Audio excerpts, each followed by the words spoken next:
During the early stages of Revenge of the Sith, Lucas had decided to create a new villain for the film to act as leader of the droid army. George's art team created multiple concepts for the villain's design. Some of them kind of looked like a Gundam, other ones just looked like your typical Star Wars Legends Sith Lords, and one was a middle schooler for whatever reason. The ultimate scary guy, a kid. He's a video Spoken. player or something. Is somebody a parent?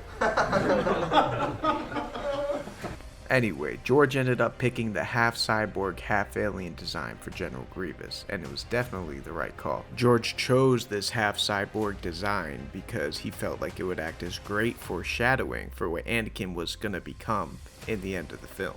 Lucas used one of General Grievous's rejected designs to act as a sort of droid bodyguard. This is how we got the Magna Guard.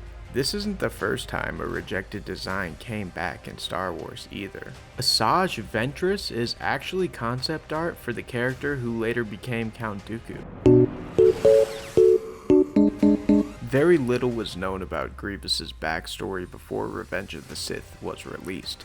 For a brief moment in time, General Grievous was actually going to be revealed to be the seemingly dead Sith Darth Maul in the later half of Revenge of the Sith, and oh my god, I'm so happy that was scrapped. Darth Maul's role in Clone Wars and Rebels is perfect, it's perfection. I'm so glad this didn't happen because it would have ruined all of that. Thankfully, General Grievous got to become his own character. He did get an origin story in a comic, but now it's Legends. Basically, he was a Kaleesh warrior, and like the Jedi screwed him over and killed his tribe or something, and he swore vengeance against the Jedi, but it's Legends now, and we don't currently even have a Disney canon official backstory for General Grievous, which they need to fix that. Come on, Grievous, a Star Wars story, let's get it going. George Lucas decided it would be best if Grievous was introduced to fans in the form of animation, very similarly to Boba Fett. Yeah, if you didn't know, Boba Fett was actually introduced in the holiday special in a cartoon, and it's really weird, and I made a video about it, and you really need to watch it. It's going to be linked in the description. You gotta watch it, trust me, it's good, watch it. Grievous ended up making his first appearance in the animated short series Star Wars Clone Wars, created by the legendary Genndy Tartakovsky, aka the guy who made Dexter's Laboratory and Samurai Jack. The 2003 Star Wars Clone Wars micro series is a masterpiece, and I could talk about it for hours, and I will. I will talk about it for hours. Subscribe. I'm getting to it. It's all coming. It's in the pipes. It's in the works. For now, let's just go over some bullet points on why Star Wars Clone Wars 2003 micro series is the bee's knees. The animation is absolutely gorgeous. You know that sensational feeling you get when Grandma's Hood classic tater tot hot dish gracefully descends upon your taste buds? Well, this show is tater tot hot dish for your eyes. The two-dimensional hand-drawn animation was absolutely ahead of its time. I think this holds up very, very well for being a 20-year-old cartoon. The character design is brilliant. The animation is gorgeous. The action is awesome. I don't really know how to critique the 2003 Micro Clone Wars series because I don't want to. It's perfect. There's nothing wrong with it, and you can't convince me otherwise. The action in this show is absolutely insane. It's like Force Unleashed levels of over the top. Just watch Mace Windu beat up these battle droids. This can't be done in live action. This would look goofy as hell in live action, but animated, it's perfect. All the action is amazing. In fact, it's so good that you don't really need a lot of dialogue. Action speaks louder than words. This is a very pew pew bang bang pretty chicka chicka wow wow type of show, and it's better for it. Dialogue was never one of George's strongest traits, and I think that really came to light during the prequels. You're so beautiful. It's only because I'm so in love. No, no, it's because I'm so in love with you. In this time period of Star Wars, George Lucas was God. What he said goes, for better or for worse. And let's be real, sometimes it was for worse. All of the world building and concepts and designs for the prequels were amazing, and nothing was wrong with the story. Things just got hairy in the dialogue. And the 2D Clone Wars series hardly even cares for dialogue. The show takes everything great about the prequels and leaves behind the bad. The 2003 Clone Wars actually ended up being really revolutionary for Star Wars as a whole. The show was the foundation for the 2008 Clone Wars, which ended up being an absolute phenomenon. It also was the introduction for a number of awesome characters like Dirge, Ventress, and, oh yeah, remember the title of this video? General Grievous.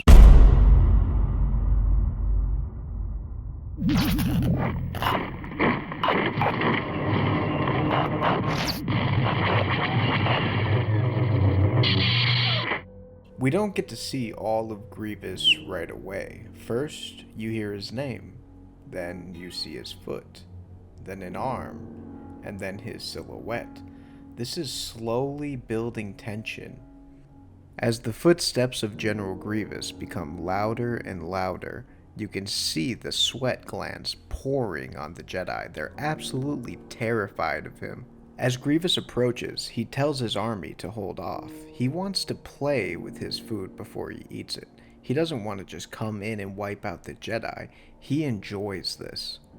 And finally, we see Grievous, and the first thing we see of General Grievous is him absolutely demolishing Shaggy from Scooby-Doo.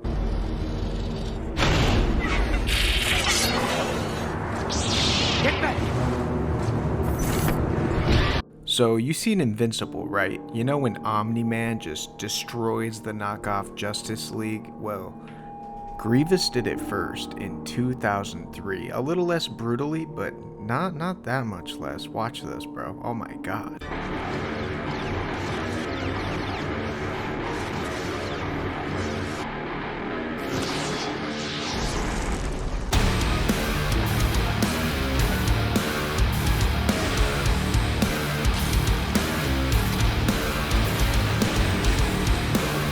And damn, my boy is giving them the eggs, bacon, biscuit, and gravy Sunday special breakfast. Oh my god, it's just death and destruction. Even Yoda can sense the death and destruction Grievous is inflicting on the Jedi from across the galaxy. He's just sitting there pondering like, damn, a badass he is. And Yodi is absolutely fucking correct. As soon as General Grievous was about to cap Ki-Adi-Mundi's conehead ass, a bunch of ARC troopers came in with heavy artillery to save the day. The Republic had to send out an entire legion of ARC troopers equipped with heavy blasters, rockets, and a frickin' Munilis 10 gunship just to inconvenience Grievous enough to get him to leave. He doesn't even show any sign of fear. He looks at the most annoyed. He even takes out a couple ARC troopers on his way out.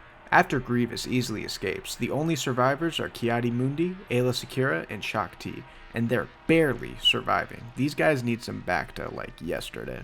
And that's the last time we get to see Grievous. In Volume 1. Yeah, he comes back in Volume 2. Let's talk about that. In Volume 2, we get to see just exactly how General Grievous was trained in the Jedi art of lightsaber dueling by Count Dooku. This scene emphasizes how amazing Count Dooku is at dueling. He handles this OP version of Grievous like it's nothing. One hand on the lightsaber. He's schooling him. Another reason why I really like this scene is because we don't really get to see a lot of Sith training in Star Wars. So this scene is just pretty unique and really cool. Next, Palpatine shows up and we actually see the scene where he assigns Grievous to kidnap the Chancellor. This is where we found out Grievous doesn't even really know who Palpatine is. And it's also leading up to the beginning of Revenge of the Sith. This would have been so cool to see before Revenge of the Sith came out. It just gave a whole new layer of depth to the film, kinda like the Clone Wars went on to do years later. Back on Coruscant, we hear a familiar sound, the sound of heavy metal clanking, slowly getting louder and louder. As soon as Shaak Ti recognizes the noise, you can see fear instantly strike her face, and once again, Grievous stalks his prey. I absolutely love how nonchalant Palpatine acts towards Grievous. He just acts like he does not have a care in the world, and why would he? He orchestrated the whole thing. Palpatine literally talks to General Grievous like a Karen would talk to a Starbucks manager. How dare you barge into my private residence? Who do you think you are? Then we get an amazing scene of Grievous brutally mowing down a whole squad of troopers. My boy serves up a healthy portion of mashed potatoes and gravy here. The Jedi grab Palpatine and literally run for their lives. They manage to make it to a space elevator, and you'd think they'd be good. You know, those space elevators, they can really move, but nah. Lo and behold, there's Grievous casually sprinting down a building. A clone shoots a rocket at Grievous, hoping to distract him long enough to escape. They make it to the bottom of the elevator, and they're greeted by, just a couple of super battle droids.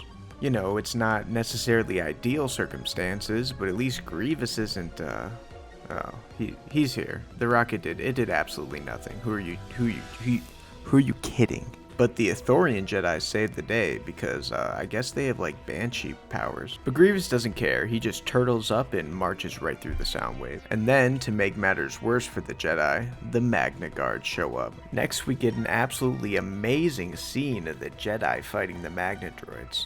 The animation for the fight scenes are always just so silky smooth and perfect. It's so impressive that this is hand drawn. And although the series is mostly action, it never gets boring because they just find really cool ways to spice up the environments. Like, bro, they're literally fighting Magna droids on a moving ship in Coruscant. It's sick. Grievous got bored and decided to take down the entire ship. Next thing you know, they're fighting at a space train station. This is where the Jedi finally start piecing up the Magna droids. That pissed Grievous off, so he engages in a 1v3 with the Jedi. And then, one of the most goofy-ass George Lucas prequels things that could have happened.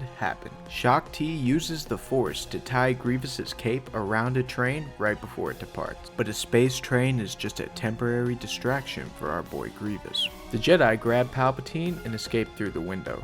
A giant group of Magna droids separates Shaak Ti from the other Jedi. And unfortunately for the Jedi, Grievous is on their tail. Palpatine and the Jedi run into a dark room. The scene has a very eerie dark blue hue. This foreshadows a very dark thing that's about to take place. A light reveals Grievous stalking his prey. As Grievous begins dueling with the Jedi, Palpatine slowly steps back into the darkness. He clearly knows the fate of the Jedi. As the heroes desperately try to survive, Grievous reveals his two other arms. A couple of slashes later, and it's all over.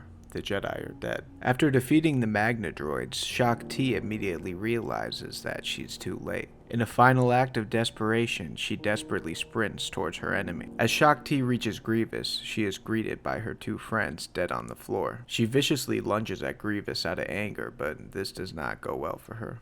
And for whatever reason, instead of killing her, Grievous ties her up with this, anti-Jedi tightrope. I'm not sure what this is.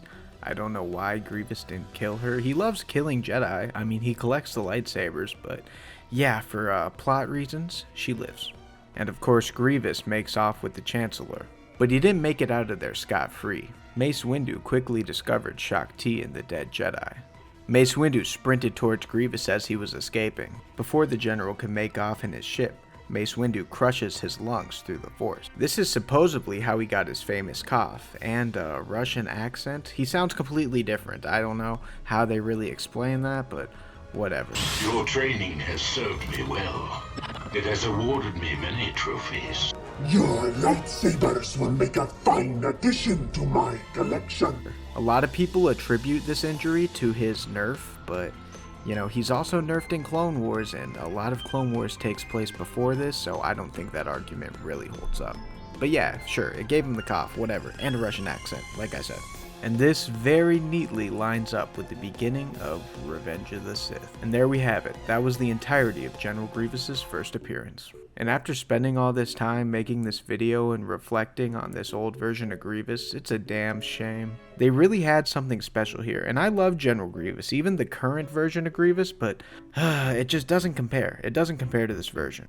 During the late stages of development of Revenge of the Sith, George Lucas decided he needed to change General Grievous's character. He felt Grievous, being a cyborg Jedi killer, was a little bit too similar to Darth Vader, and he didn't want to take away from Darth Vader's character. He altered Grievous into this over-the-top, mustache-twirling comic book villain. Don't get me wrong, I like the current rendition of Grievous, but just not as much as the original version. But I don't want to crap on the current version of Grievous, cause he has his moments. The fight scene with Obi-Wan Kenobi in Revenge of the Sith is legendary. Also, let's not forget when he lays the siege on Dathomir and just basically eradicates the entire witch race. One thing I wanted to bring up but couldn't really find the right time in the video was his design. I love his Clone Wars Season 1 design. Not the 3D animated one, this one, the one we've been talking about. The white cape and the white armor mixed with the shades of like gray and blue, it just looks mwah, it looks really good.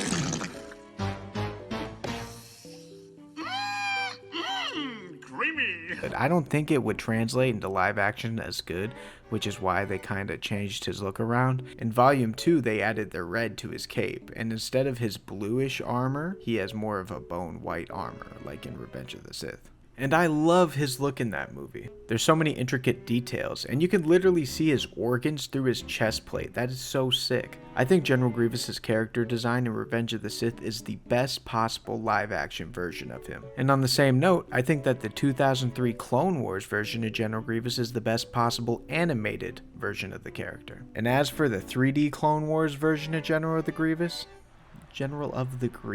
What the fuck? And as for the 3D Clone Wars version of General Grievous, I can't consider myself a fan. He loses most of the detail of the Revenge of the Sith version and looks less like a cyborg and more like a droid. And the version lacks any of the style of the 2D Clone Wars, ranking it easily in last place. I guess that's all she wrote. General Grievous was an amazing character, then a pretty cool but not as cool as he could be character, then a pretty dead character. Whether it's the menacing killing machine or the mustache twirling goofball, I'll always have a kind word for the general of our hearts, Grievous. So in parting, 2003 Tartakovsky Clone Wars General Grievous, forever.